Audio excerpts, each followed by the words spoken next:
Hello, my name is Curci, and this is a brand new episode of We Talk previewing this year's E3. Now, We Talks aren't going to be every week like they used to be, they simply are going to pop up whenever I have something I want to talk about. Now, this episode I wanted to talk about the things that I am most looking forward to at E3, not necessarily everything that is expected to happen, just things that I am excited for. Let's start with the multi-platform games. An announcement of the next Mass Effect. BioWare revealed that they were working on the next Mass Effect game back in November of 2012, and since then a lot of people have been naturally referring to this next Mass Effect game as Mass Effect 4, to which BioWare's community manager, Chris Presley, stated, "To call the next game Mass Effect 4 or ME4 is doing it a disservice and seems to cause a lot of confusion here. We have already said that the Commander Shepard trilogy is over and that the next game will not feature him/her. That is the only detail you have on the game." BioWare has not yet revealed if the game would take place before or during the main trilogy, but seems to be leaning away from the game taking place after. Still, nothing has been confirmed nor denied. The only thing that we know for certain is that this game will not feature Commander Shepard as a playable character. I am expecting an announcement for the next Mass Effect game. It doesn't necessarily have to be gameplay or even a story trailer, but a cinematic trailer at the very least will tell us what the game's main focus is. If it is about a story that takes place before, after, or during the main trilogy. I am also hoping for a 2015 release, but wouldn't be entirely surprised if it ends up being 2016. More gameplay of Dragon Age Inquisition. This game was first announced at last year's E3, and since then we have seen many trailers that show off in-game footage and story, but I want to see more of what we'll see while playing in this new game. The game is also said to have a bigger and more explorable world, while also bringing back different races as playable characters from Dragon Age Origins, adding the Qunari to that list. Show anything on The Division. Since its reveal at E3, we have heard almost nothing about The Division other than its recent delay to 2015. The game stole the show at last year's E3, showing off some really cool stuff, and has since gone quiet. I would really like to see any new details on the game this year. In-game footage of Far Cry 4. With Far Cry 3 being very much loved, the sequel is something I am very much looking forward to. Far Cry 3 was a very pretty game, and I commonly ask myself, what will the sequel look like, and I would like to see them answer this question. It doesn't necessarily have to be a playable demo, just show at least something off that will show what the game will actually look like. The game is set to take place in the Himalayas and will feature rideable elephants, another thing that I would like to see at E3. The game is set to be released in November this year. Show something unique about Assassin's Creed Unity. Basically show off something that will separate Unity from other Assassin's Creed games. AC suffers from being an annual game as gamers naturally compare it to the previous games. As a result of this, the games are very similar, not showing much innovation. Back in March, images of the new game leaked out showing a new navigation mechanic. Ubisoft revealed the game's existence 2 days after the leak and confirmed that the game would take place during the French Revolution, which actually takes place in 1789 to 1799 and featuring a new assassin by the name of Arno. The game is also only for the next-gen platforms and PC, and is set to be released later this year, but the rumored Assassin's Creed Comet, which is claimed to star a Templar character, will be released for previous-gen platforms around the same time. Show something unique about Call of Duty Advanced Warfare. Just like Assassin's Creed, Call of Duty also suffers from being an annual game and needs to show something that separates it from the other games. Advanced Warfare is already starting to show that it is trying to be innovative. The game has a lot of expectations towards it, as it is the first game being solely developed by Sledgehammer Games, who did work with Infinity Ward on Modern Warfare 3. This game has also taken a 3-year development period as opposed to the usual 2 years given for a Call of Duty game. The reveal trailer released in May features Kevin Spacey, Spider-Man gloves, hover bikes, spider tanks, and powered exoskeletons. The game is set in the year 2054, where the strongest military groups are private militaries.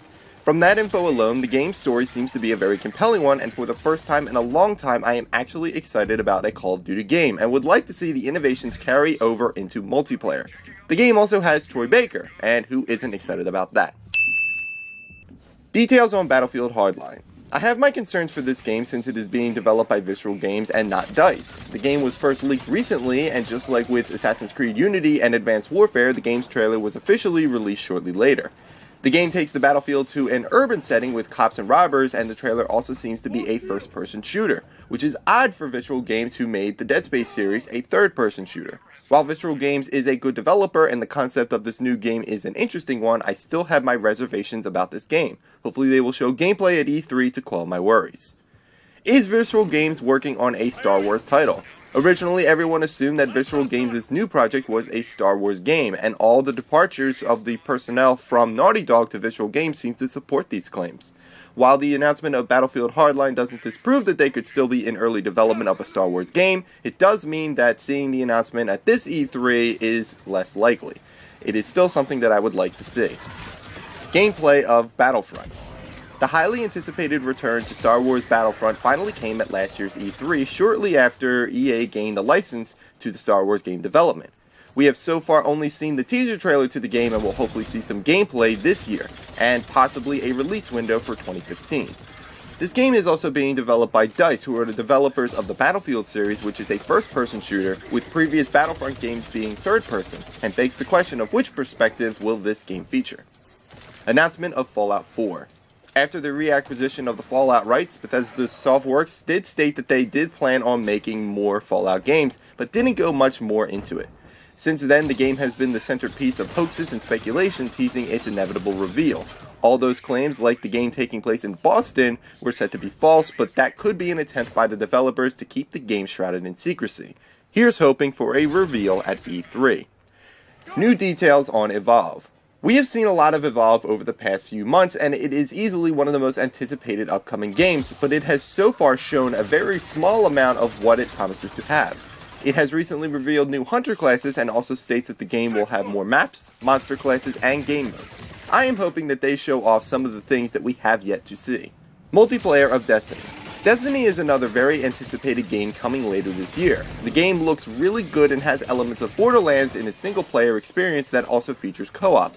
For me, however, it just comes off as a better-looking Borderlands, a game I didn't enjoy playing. For gamers like me that didn't enjoy any Borderlands game, hopefully the multiplayer reveal will show off something that will interest gamers like me to give this game a try. Brand new IP.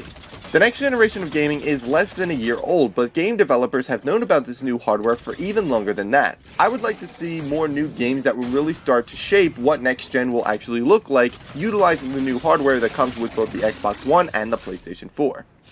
Now let's move on to some of the games coming to the Xbox One. Gameplay of Halo 5 Guardians.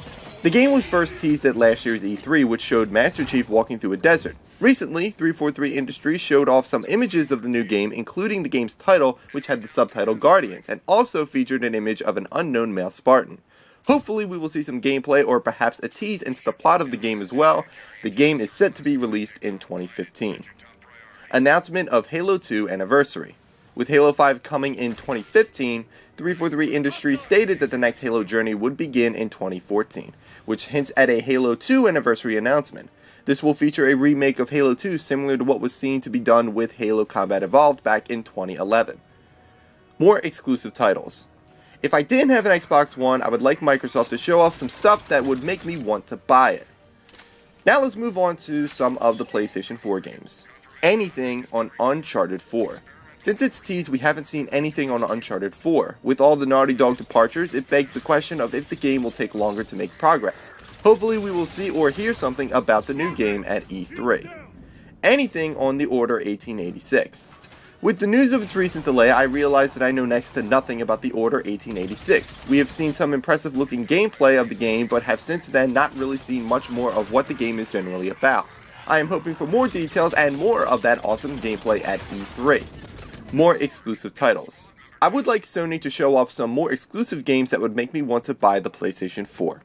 And those are the games that I am most looking forward to seeing at this year's E3. I suspect that a lot of the show this year will consist of games that we still haven't even heard of yet, and I predict that one of those games will steal the show. Again, I didn't mention everything because those games either aren't very compelling to me or their franchises are just something I never got into.